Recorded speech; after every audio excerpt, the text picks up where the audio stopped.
Love flourishes across the ages in Italy.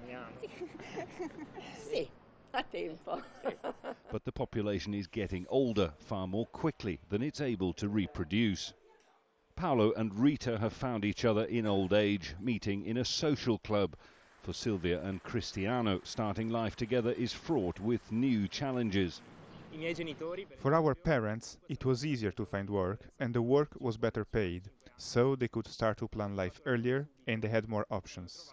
For reasons both economic and social, the whole of Europe is suffering from declining birth rates, but nowhere more so than the port city of Genoa in Italy's Liguria region.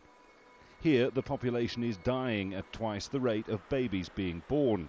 Government cash incentives for giving birth have failed to reverse the trend, and there's a painful knock-on effect. Now we have a paradox. On the one side, medical sciences have made life last longer, and on the other side, human sciences have not kept pace. And so today there are no models for the coexistence of more old people in society. I think this is our biggest challenge. In the mountains of Liguria, the problem is magnified. This is Goreto, a village of 118 people, 10 times fewer than 100 years ago. Two-thirds are over 60. Only 4 children have been born here in 25 years. There probably aren't too many fights for the swings in the village playground here in northern Italy and in other parts of Europe too. Village life is quite literally dying out, with fewer and fewer young people around to sustain it.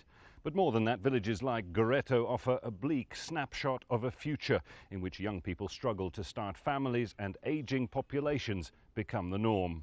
The mayor points out what used to be a grocery store, post office, restaurant and shoemaker, all gone now. He worries about the village's decline and remembers a time when life was quite different.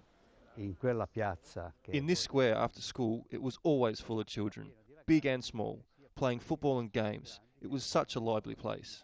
In the Genoa social club where Paolo and Rita met, the high-stakes game of ageing is played out.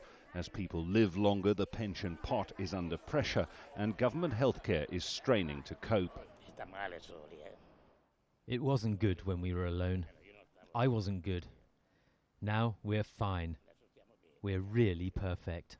For Silvia and Cristiano, life is already more difficult than it was for their parents, and it's likely to get tougher. Jonah Hull, Al Jazeera, Northern Italy.